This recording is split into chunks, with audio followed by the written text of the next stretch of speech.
Hey guys, if you weren't here last time, I'm Zoe, this is Jillian. Yesterday we talked about applying more traditional analytic philosophy framework arguments to the critique. Today we're going to talk about how to apply like continental or like high theory arguments. And if you weren't here last time, I'm sure you can get the notes from someone else in terms of, we just went through basically a laundry list of arguments for ideal theory being good against a critique. Okay. So, you can just start with the well-renowned Gilles Deleuze. Who's heard of him? Show of hands? Yeah. So it's like a mix. Okay. So, for those who have heard of him, what are some of the terms that you've heard associated? Oh yeah, and also a small distinction, continental versus analytic philosophy. Does anyone know the difference? You probably heard of this versus floating around. Probably important to say the distinction, right? I think it's just like a historical distinction. Yeah, it's mostly historical. Like post-Hegel, it's continental. Oh, well, not post-Hegel, like within the Hegelian tradition. So, like, there are still analytic philosophers who are modern, but they're like continental philosophers are generally much more like postmodern and concerned with issues of like subjectivity and like ontological arguments, such as the study of being. Whereas analytic philosophers generally are more concerned with like moral and political questions. So, if you've heard about Deleuze, what do you know about Deleuze? Yeah. Microfascism. Okay, what does that mean?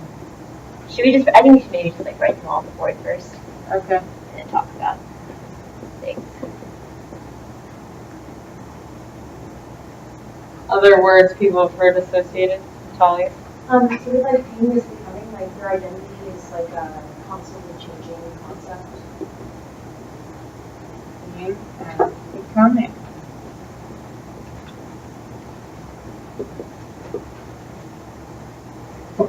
What else?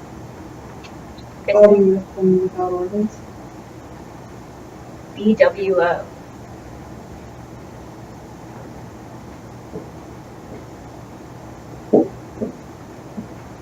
Mm-hmm. Yeah. Okay.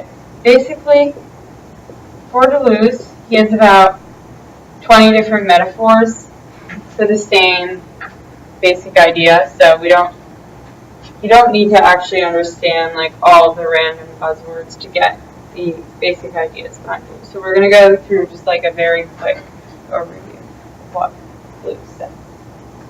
So,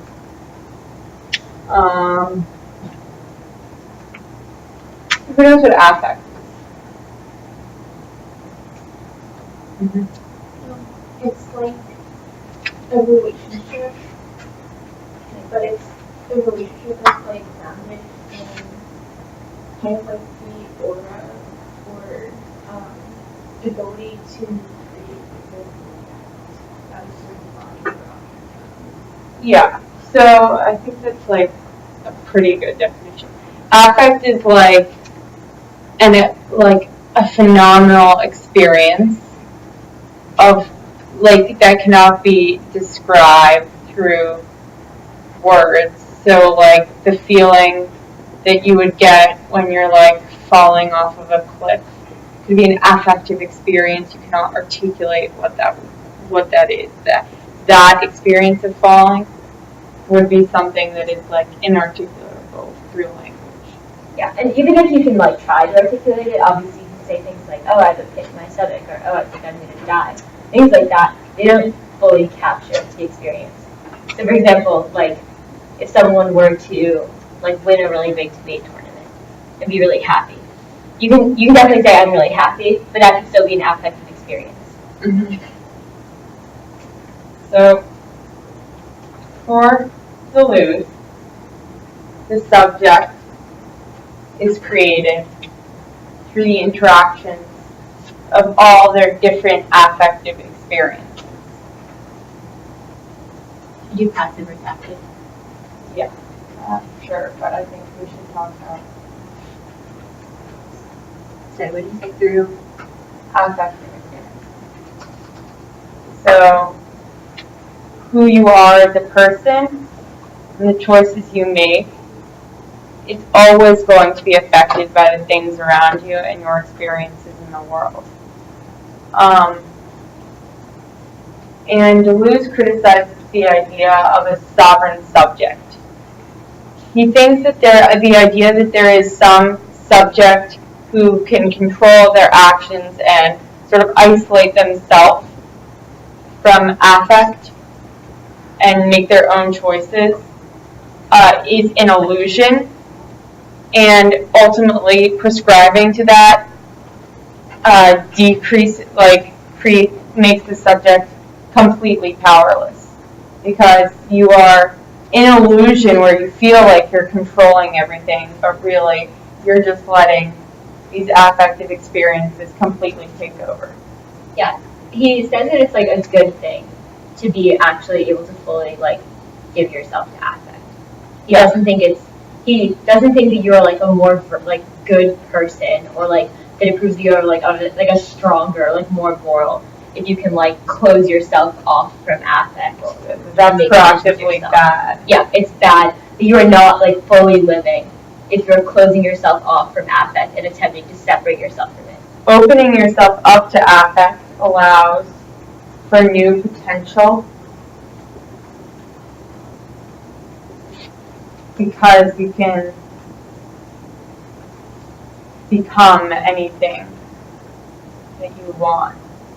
Yeah, that's where the word potentiality comes from. That's another Deleuze buzzword.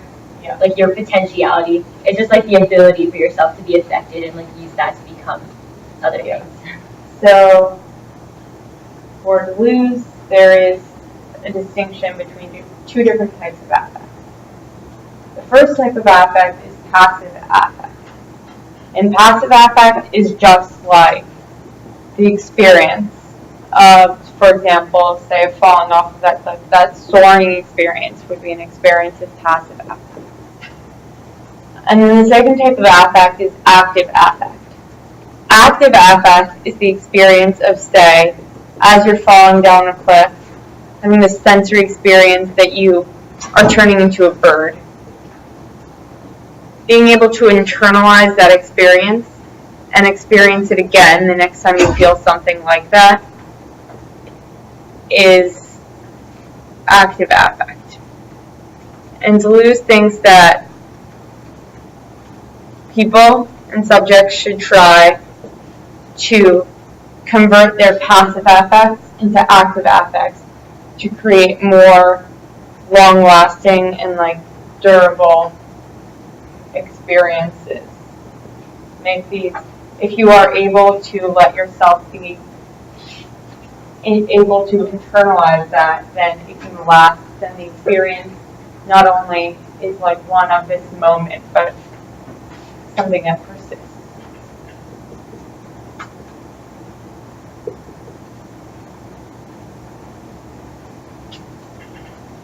Does anybody have any questions so far?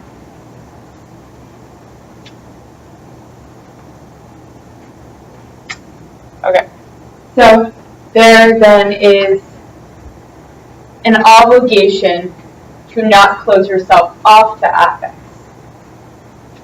And here's where the distinction between being and becoming is. When you are closing yourself off to affects, you are in a state of being.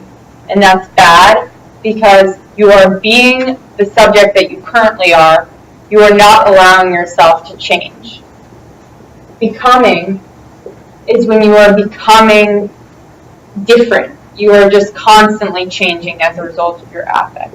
The state of becoming is when there is no stasis point of your subjectivity, where you are like at a certain point of time, like you can be identified as something that is contained. So, for example, Deleuze would criticize Can somebody give me an argument for why Deleuze might disagree with, say, Kant? Actually, maybe we should like take 2 minutes, and you should write down your thoughts on this and like think about it for a second, so everyone gets a chance to sort of try to process what we just read on the board, and like in your notes, like it doesn't have to be like real sentences or anything, but just like sort of brainstorm the interactions. Or if you aren't super familiar with Kant, maybe just like process what you just read, and at least you do know that Kant definitely thinks there's like a static subject, right? Or like universal rule, right? Why do we have an obligation not to close ourselves off? I think Deleuze's argument would be you're like not actually like living then, right? Because there are all these like external forces that are constantly affecting us, and you're just like denying that, right? Like you're not like fully experiencing the external world.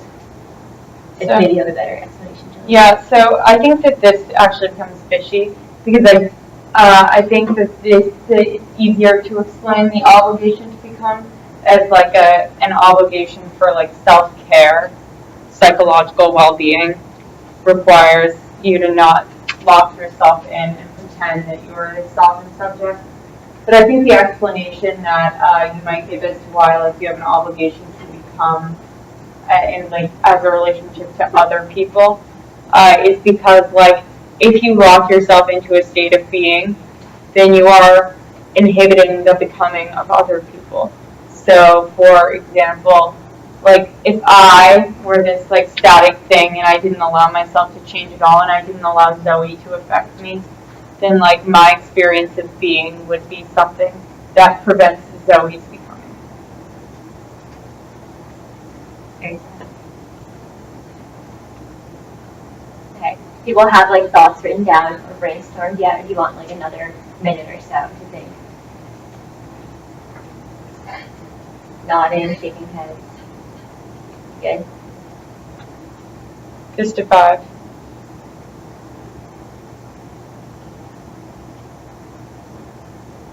Fist to 5, everybody.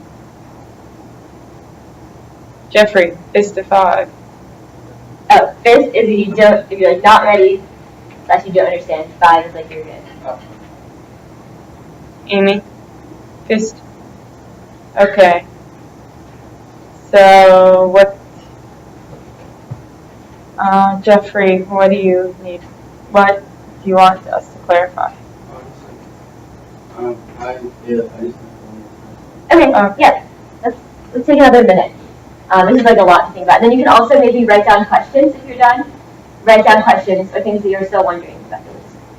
Because we still haven't talked about some of the things on the board. Most of the things on the board. But this is like the intro.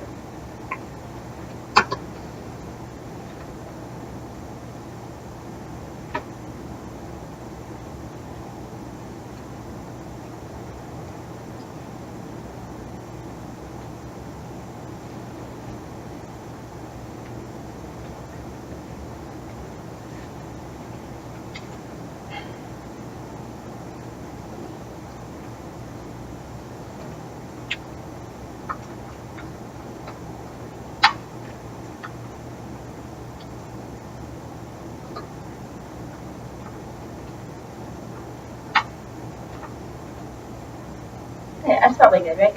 Mm-hmm. Okay, so who can think of some differences between Deleuze's philosophy and someone like Kant? Kristen? You already said this, but Kant talks about a universal subject that we all need to subscribe to, but Deleuze says that there can be no stasis point to identity, so if we try and make Kant's subject a stasis point for identity, like what we need to strive to, then all we're doing is restricting ourselves and closing ourselves off to affects. Nice. That was a really good explanation. Kant says reason essentially defines the subject. You could just draw sort of a circle for every subject that their static core is made up of their ability to reason. Who says that that is an arbitrary line? Everything around us affects. There's no reason why that essentially defines the subject.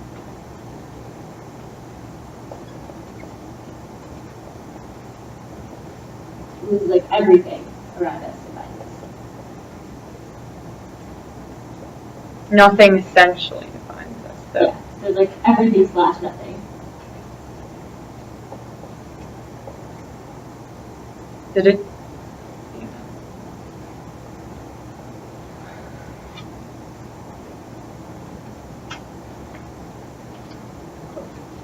Okay. Did anyone have any questions that they wrote down that they want to go over, besides maybe just like what is microfascism, or what is body without organs, or what is like Megan? Wait, this kind of mirrors the same the objection, but like when the subject just becomes not a subject, and the escape be like a Well, I think that's a good question. wait, really? I think it's I don't. and I think it's a good question. I think it's a good question. It's a good objection, but I think it's answerable for sure. I think that the stuff. Excuse me. What? Are you just taking a video?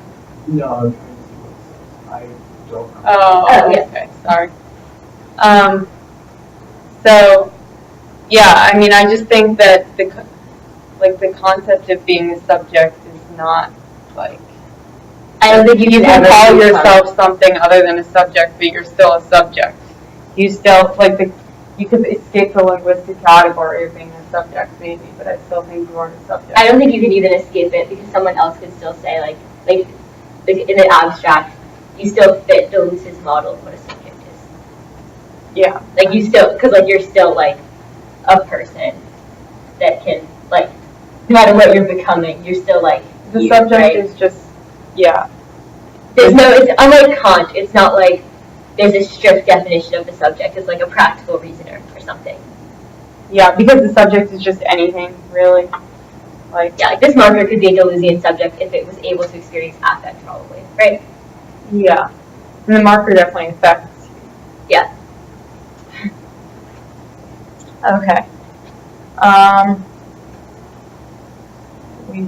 Wait, other questions? Can you explain what turning passive affect into active means? Yeah, so the idea is that passive affect is sort of like these experiences that roll over you, whereas active affect is taking those experiences, internalizing them, and letting them shape your subjectivity. So, for example, I can't think of another example. What is another Maybe example? active affect could be like if you're like swimming. Like passive affect could be like if you're in the ocean, right? And like a wave just like knocks you down. It's like the wave knocking you down. Maybe active affect could be like feeling like the forces. No, I that's still passive. No, I know, but I'm not talking by sentence. Like feeling the forces, like feeling yourself being knocked down and like experiencing that. And I think it'd be like taking that and like making it into like how when other times you'd experience that, right? Like you think about when else you could. Yeah, I still like the example. Like you make it into like a metaphor about your life, right? Like, oh, I get knocked down by waves, but I stand back up, right? That would be active affect, I think. Yeah, I still like the example of like falling off a cliff and feeling the sensation of soaring. That's passive, and then active is saying like feeling the experience of becoming a bird because of that. Yeah. You understand your subjectivity differently because of that experience. So I guess in the way you could be like, oh, I'm becoming a fish. Yeah. Or you could be like, oh, I'm driftwood. Yeah. Something interesting like that. Like you can just like you basically just like process your experiences rather than just having them happen and then just like being done with them. I don't know how much we should go. How much time do you have? We don't we're way over time for Oh yeah. Maybe we should just like briefly talk about like what microfascism. Like maybe we should just like explain how that relates to. Okay. Do you want to take microfascism? Okay. So I think microfascism is like forcing yourself into being, right? It's just like, microfascism is like when you are fascist to yourself. And you like close yourself off. That's just like another word. Basically, Deleuze just has a billion vocabulary words for similar things. So microfascism is not allowing yourself to become, right? You're like being fascist within yourself, and like applying this strict constraint and like closing yourself off to affect. That's an example of microfascism. Or for example, not allowing someone else to become. So, like, with Jilly, for example, if I like ignore her, right?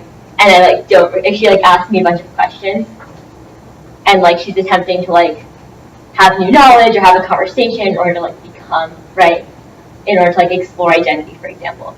And I just like literally don't respond to her and I don't acknowledge her. That also could be an instance of microfascism, right? Because like she is like I'm just preventing her own becoming, right? I'm like not even acknowledging. Maybe she wants to test, like if she says different things, what the reaction might be, or something like that, right?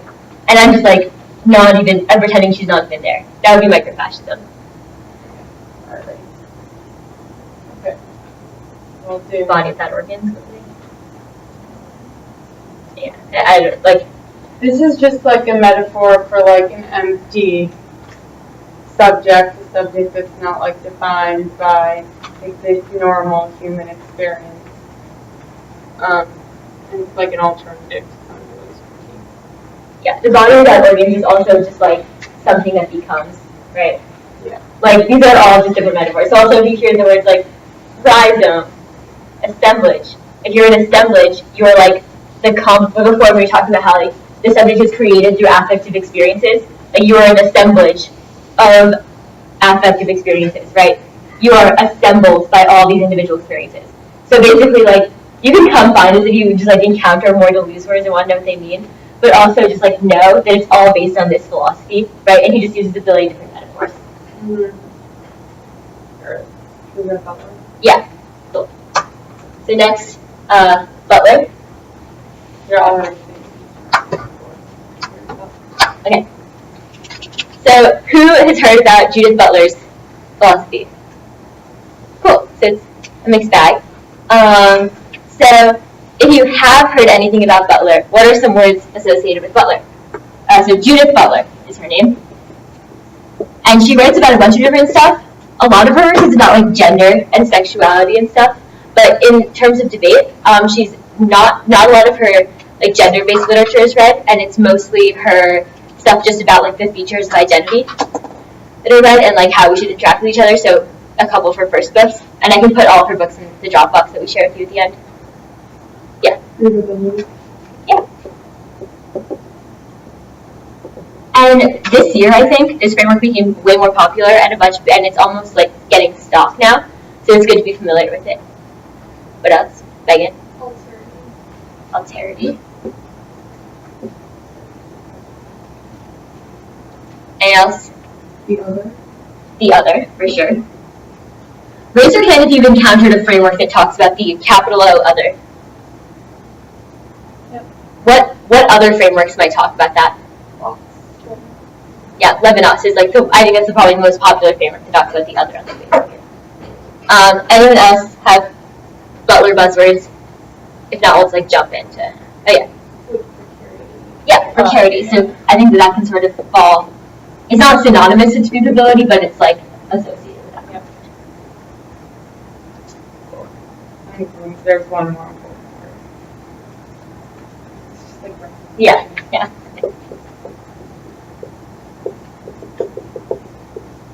Cool. So Butler thinks that our identity is formed intersubjectively.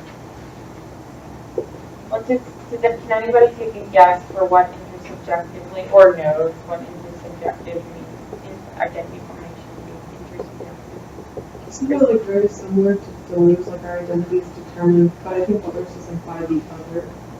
Yeah. Yeah, so just like our interactions with other people. So Butler doesn't go so far as to say something like, and she might agree, she definitely agrees with aspects of Deleuze, right? She thinks identity is fluid. She doesn't think we have some sort of like static identity that exists. But I don't think she goes as far to say like, oh, identity is formed by like experiences like falling off a pleasant pretend or becoming a bird. Butler just thinks our identity is formed through intersubjectively, so like through interactions with the other. Other people, like I don't think Butler would really think that like a marker Yeah. determine our identity. She's definitely like, if this is Deleuze, right, and this is Kant, she's definitely more toward the Deleuze side, but certainly not as far over. And this word makes more sense if you think of inter, like between, and subject, like subjects, as we've been talking about. So intersubjectively, it's formed through like interactions between subjects. Interactions with the other. So an example of this, and then she also thinks that that means we need to properly recognize the other.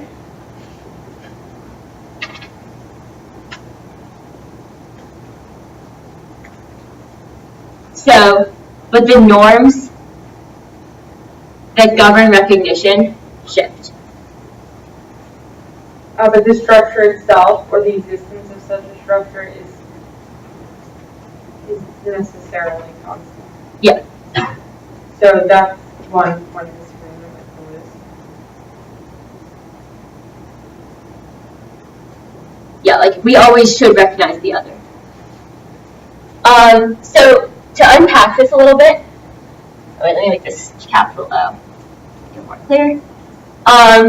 So a norm that would govern recognition, for example, could be an identity category.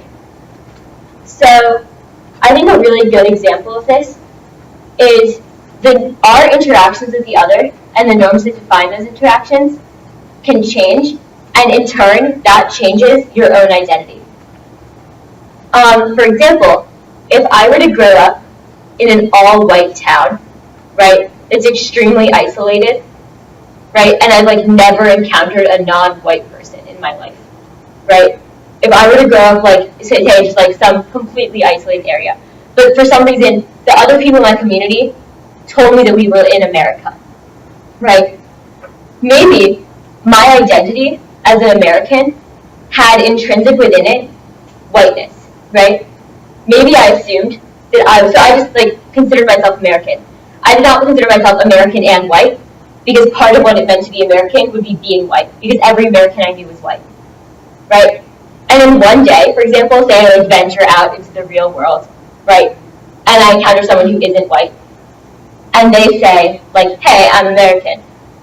I then reconceptualize my own identity category, because then I understand that maybe being American is residing within like the geographical area that is America, and not just like being in America and being white, for example, right? So then, not only do I like think, oh, so being American isn't just being white, cool, right? I don't just think that. I also have to completely reconceptualize my own identity, because then instead of just identifying as American, I have to identify as American and white, right? That is like two separate categories then, that I initially thought were synonymous within each other. Another example could be if someone grew up in a community where they had like never encountered someone who is transgender, right? So maybe they conceptualize themselves as a woman, right? And they thought that was solely because of biological characteristics. If they were to encounter a transgender woman and have a conversation with her and learn that gender was distinct from the sex assigned at birth, right? If they were to learn that, then they would also have to reconceptualize their own idea of what it means to be a woman, right? Female and woman as separate categories. Yeah. Does that make sense? So the norms, like the fact your interaction with the other, mean that your identity is precarious. What does the word precarious mean in like regular English? Like in a book.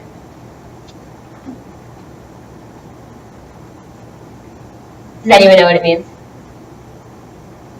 Yeah. Yeah. Like,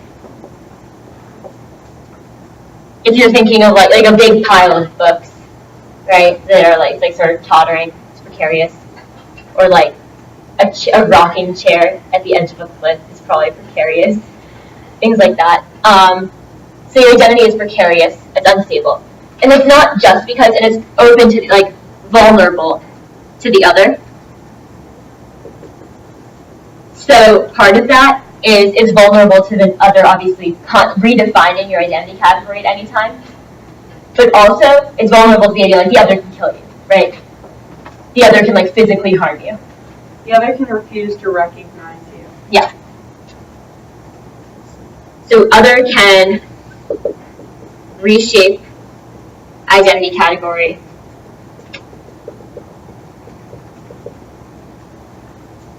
Or like misrecognize you, which would include Not recognized. not recognizing you at all, or like running over in their car because they're late to work. Definitely be an instance of misrecognition, right? They don't recognize you as someone who's worth being late to work over, when you definitely are.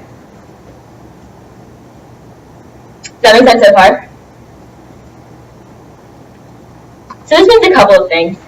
You can go different directions with this. So this does lead you to the conclusion that we have to properly recognize the other at all times, right? So it's like an instance of misrecognition to assign identity categories, for example, without letting the other like speak first, right? But another way is another way that people can sort of it's almost an arbitrary filter, because certainly one impact under Butler that she writes a lot about in her book Frames of War is like the idea of grievability. So grievability is like, I think, has been applied in debate a lot. It's not necessarily like, I read grievability frameworks, but I don't think it's like the main idea of Butler, right? It's just a convenient way to filter impacts in debate. And you can have an app with a Butler framework with grievability as one contention and a bunch of other recognition type contention. But grievability is like, sometimes we'll just have grievability frameworks in order to make the offense really narrow. And grievability is basically the idea that like you have to recognize the other as grievable. So not just like, so someone who is like worthy of mourning when they die. An example of this that she writes about would be like, during the Iraq War, the American government recognized soldiers as like extremely grievable, right? They like their giant military funerals for soldiers. Each one gets like an elaborate burial, procession, you know, the American flag is like put on their coffin, things like that. Whereas they did not count like civilian body counts in some instances, right? Like Iraqi civilians, when they were killed through a bombing or something, not necessarily always counted. So obviously, big difference in whether or not they thought they were grievable. It's not necessarily the idea that you have to like save every life or be utilitarian. It's the idea that like, obviously our moral calculations are going to be skewed if certain people are just like, we don't care if they die. Every life is worth grieving. Yeah.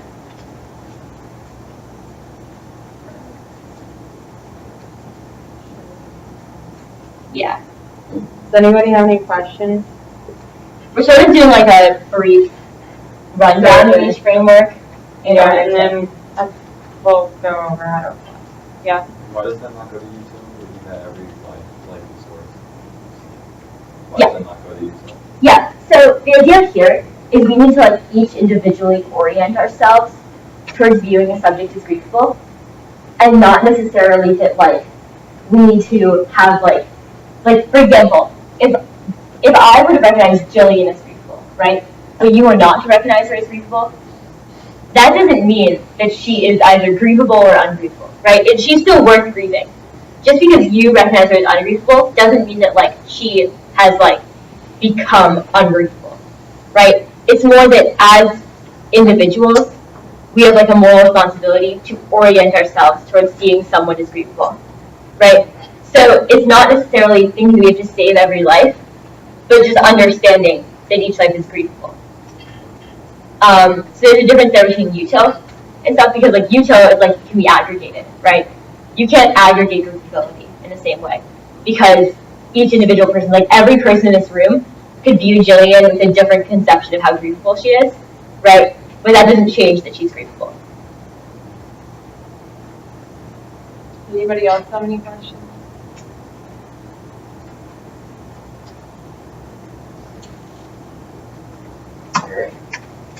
Last survey we're doing today. about a guy named Michel Foucault. Words associated with Foucault. Foucault's probably the author of this that you see like mixed in the most with other critiques, but he definitely has his like own theory that's worth talking about. Yeah, I don't think we're going to talk that much about biopower today, but certainly that's He definitely writes a lot about it.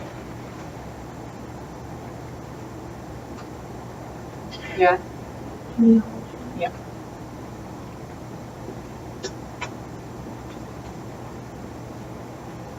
Anyone else?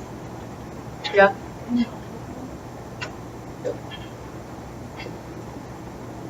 But it's not I great. don't know. It doesn't work.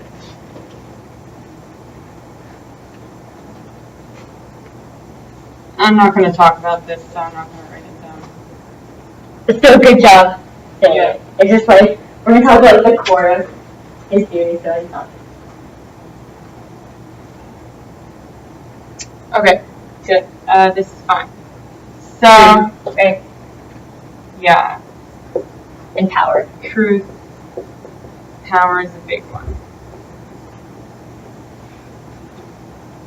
Okay, so, like Butler and Deleuze thinks, Foucault thinks that there is no static subject. Actually, the most important thing, I think, is Foucault's theory of power. So Foucault thinks power is fluid.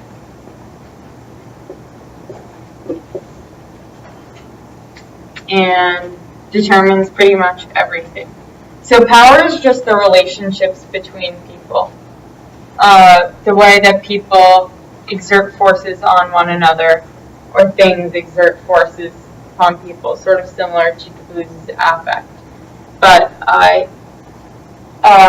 so for Foucault, power is everywhere and it's fluid, it's constantly changing.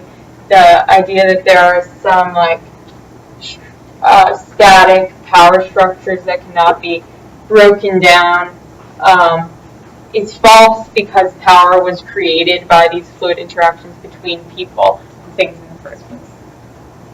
And the analogy that some Foucauldians give is the idea of being in a pool. If we're like all subjects in a pool, and we move, every movement we have shifts the water slightly and exerts forces on other people that might move them. We don't precisely feel or recognize when these forces are exerted upon us, because like they just happen as we're like floating through the water, but they are constantly affected. So in that sense, power creates subjectivity. Power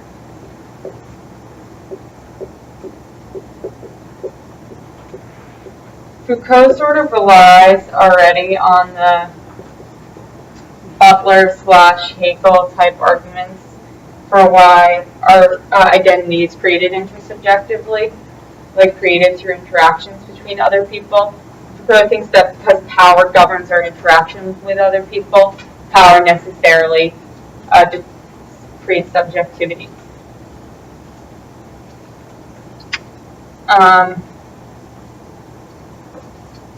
So because of this, even though power generally is thought of in like critical theory, like it has like a negative sort of connotation, power is inevitable and it's everywhere. It's good and necessary. But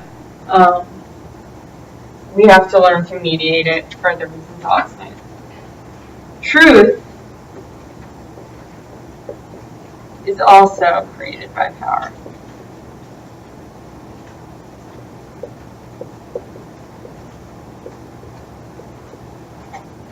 This is probably where you've seen Foucault carded.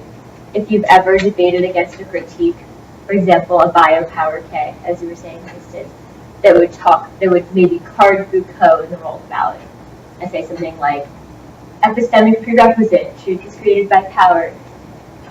Yeah. That can also be read in like a K, things like that. So the argument is like, the idea that truth is like a linear thing that we can like discover that has existed throughout time is like an illusion that we like to think is actually how it all works, but it doesn't, because our perception, our experiences in the world are always affected by power.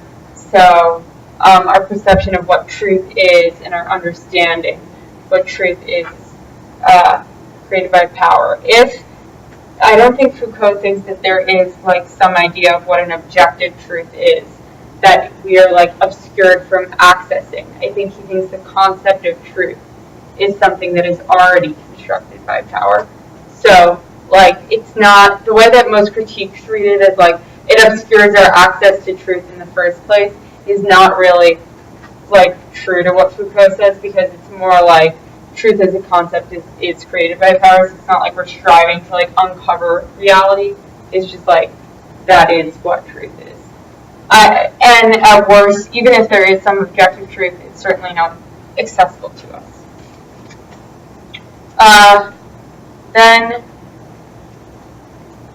Alright, so because truth is created by power, our perception of the world and everything around us is determined by these external forces that we can't control.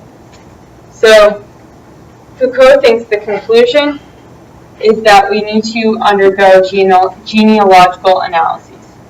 Does anybody know what a genealogy is?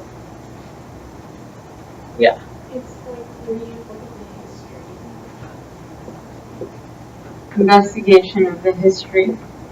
How our notion of truth about one particular concept has been constructed and created by power. How ourselves as subjects has been created by power. We look at the history of these things to understand that. You might have heard the phrase like uncover subjugated knowledge. There's like a Medina card that says this often. The idea that there are like certain forms of knowledge and truth that have been historically like painted over, right, and covered up, and dominant narratives have been what have controlled what we think we know. Yeah, and Foucault thinks that this genealogical analysis needs to be non-normative. Does anybody have a guess for what that means? Yeah. Well, if normative is to prescribe obligations, it's not prescribe obligations. So, yeah, you can't look at it through a particular lens. Like, I can't go back in history and be like, well, I'm going to look at the history of, like, blackness and be like, all right, I know what I'm going to find. I know I'm going to find that white people have always suppressed blackness. You can't have, like, a particular lens that you're looking through for this historical analysis, because otherwise you're not getting... the power around you is like going to affect what lens you choose. For example, if I'm a scientist and I'm trying to do an experiment, I wouldn't already say, well, I know what I'm going to find at the end of the experiment, because then my results would be skewed.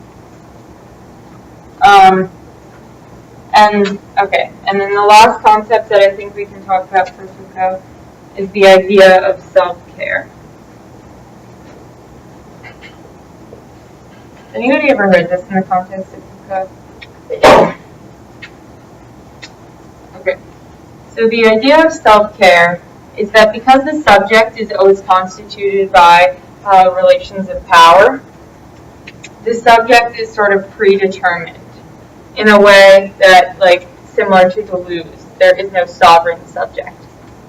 Because that is the case, the only way that people can have any sense of self or agency is if they engage in self-care, which is creating space for reflection of the way that power affects them. Only by having that sort of space can agents engage in a process of understanding what power is affecting them and choosing in a way which power they want to embrace most. So it's not getting rid of the way power affects us, but understanding and reflecting. This can be applied to like the topic. Usually this is what gives us like an obligation to do something, like create spaces for self-care.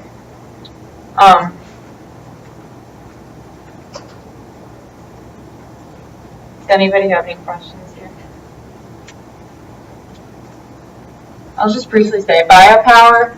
Foucault thinks like that the state attempts to staticize people, gather all of their information, which and this form of power intrudes on spaces for self-care. The government in biopower is instrumental in creating seemingly objective truth. Biopower is not categorically bad. In fact, it's inevitable, but unchecked, uninterrogated biopower is bad. Okay. Yeah. It's fine. Okay. Does anybody have any questions about Foucault? The distinction between Foucault and Deleuze, I would say, it seems like they seem sort of similar at first, is that Foucault thinks that there's sort of a gap in our ability to be affected because power is like sort of a mediator between like our affective experiences and our ability to become subjects, to change our subjectivity. So power might prevent us from being affected in each moment by like external things. So like we're not as fluid as Deleuze, I would say. I think it's like an interesting relationship actually between Foucault and Butler. Could be like power could prevent your ability to be affected in terms of like grievability even. Like if power is structured by telling you that certain people are ungrievable, then you're less likely to be affected by their death or something. Okay. Strategic applications.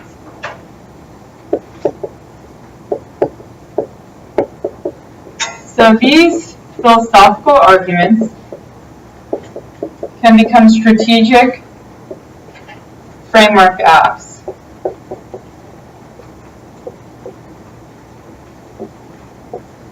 That have a lot more diverse applications to the critique.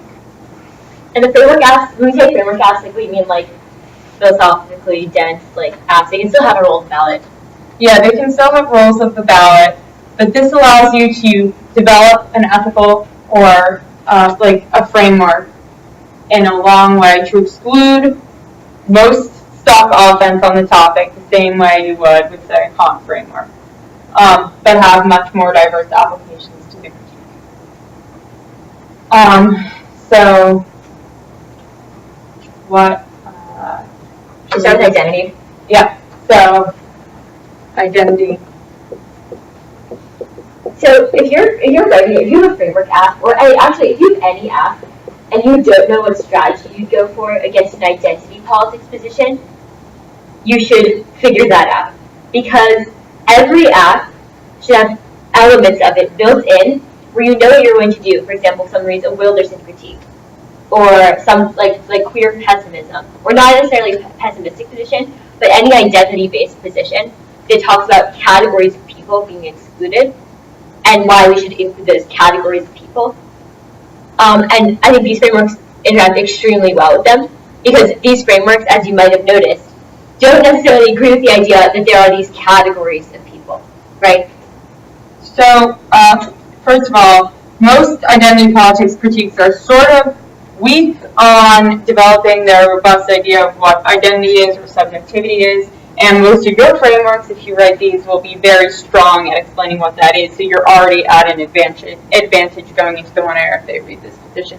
You just have a much more robust philosophical account of what the subject is. Yeah, a lot of times there's an assumed account of the subject, right? An empirical account of just like, okay, like we're people have these different features, right?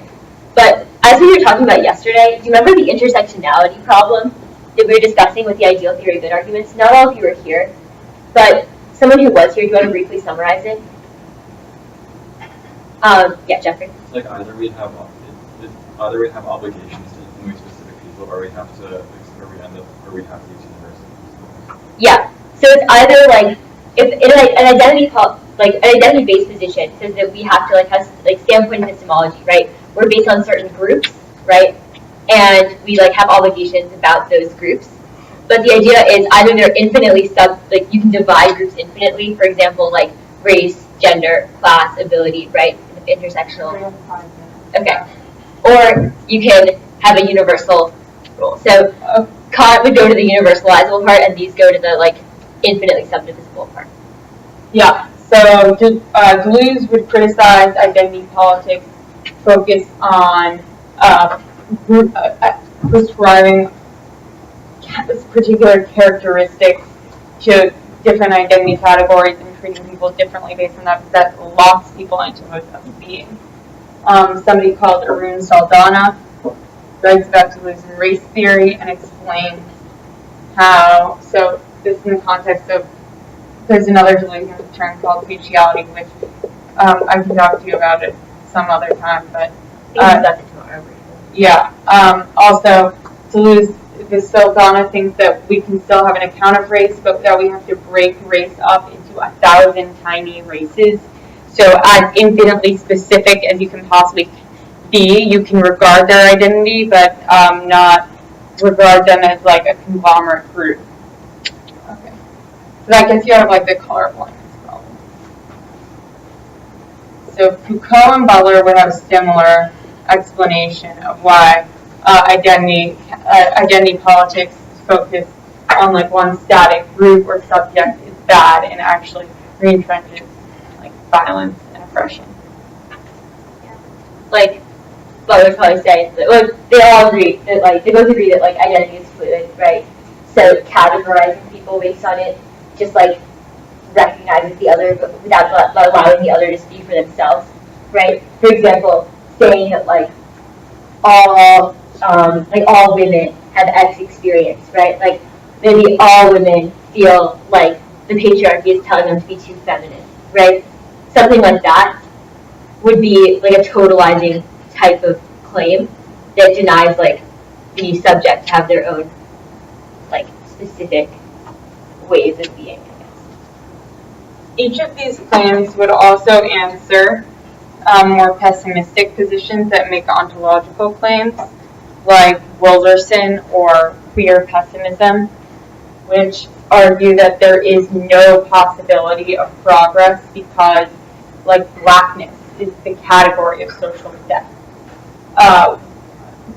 They would say, all of them would say, that the idea that there could be a static power structure that locks people in and is like literally impossible to change is incoherent because these identities are created by relationships and like experiences, so they could be like undone by the same process. And in fact, making these ontological claims would proactively be harmful because it would lock people into those categories. Yeah, like telling someone that the state controls their identity and telling them that they will never be able to escape this like social death, for example, right, is actively forcing them to shut off parts of their affect. For example, more optimistic, they are like affected by more optimistic like feelings. Yeah, and for like Foucault, the idea that power is static and could never be undone would be actively bad because it would inhibit self-care, understanding the way that power is constantly changing.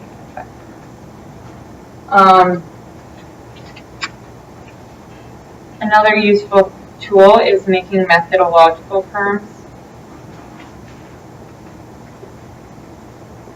Sorry, do you want to explain this one? Yeah. So a method term is basically like you write your framework, right? And you have an advocacy of sorts, right?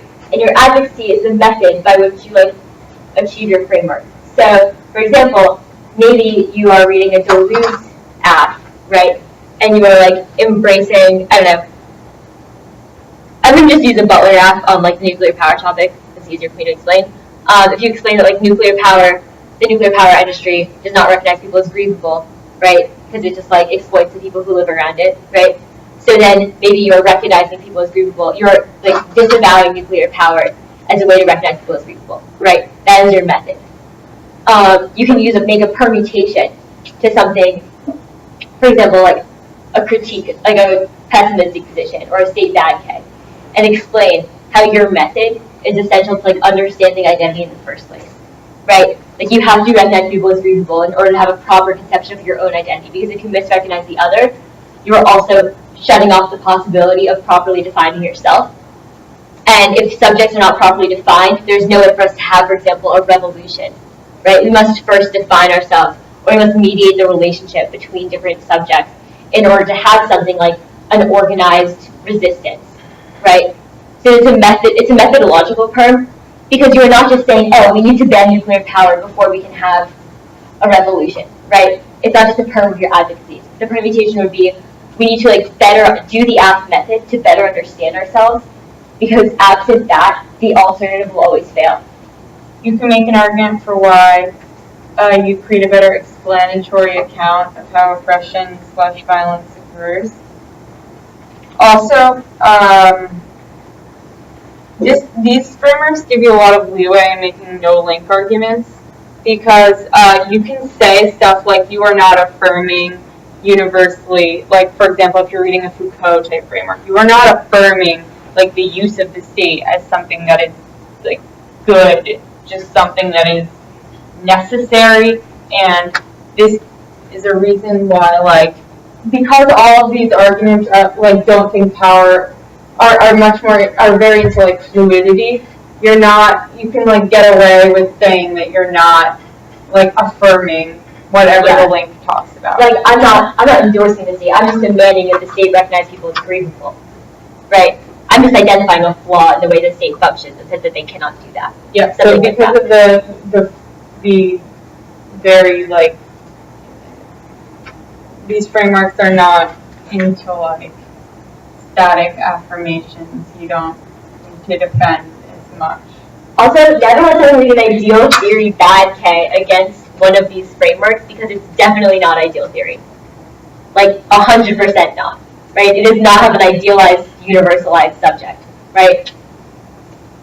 So, although it does use like big words, right, and have like a philosophically dense position, it is certainly not non-ideal theory. And if you come up with concrete ways why like affect can help us have a better liberatory strategy, things like that, it makes it more persuasive. We have to finish this tomorrow because picture time, but